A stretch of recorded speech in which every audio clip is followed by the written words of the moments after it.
પાલનપુરમાં કળિયુગનો કિસ્સો. પત્ની ગુમ થયાની ફરિયાદ નોંધાવનાર પતિ જ નીકળ્યો અસલી વિલન. સગા પતિએ જ પત્નીને 50,000માં વેચી દીધી.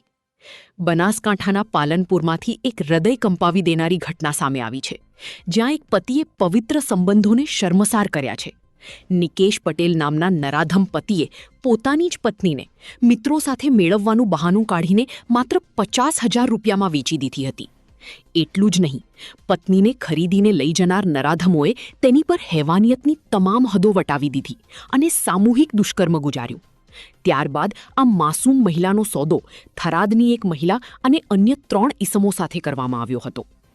આ આખી ઘટનામાં ટ્વિસ્ટ ત્યારે આવ્યો જ્યારે પત્નીને વેચી દીધા બાદ આરોપી પતિ નિકેશ પટેલે પોતે જ પાલનપુર પોલીસ મથકે પત્ની ગુમ થઈ હોવાની ખોટી ફરિયાદ નોંધાવી.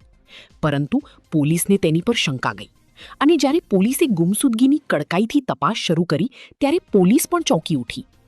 તપાસમાં સામે આવ્યું છે કે આરોપી નિકેશ પટેલ પહેલીથી જ પરિણીત હોવા છતાં અન્ય સમાજની યુવતીઓને પણ પ્રેમજાળમાં ફસાવીને ભગાડી ચૂક્યો છે. આ ઉપરાંત તે પાલનપુરમાં ચોરીના ગુનાઓમાં પણ સંડોળાયેલો એક રીઢો ગુનેગાર છે.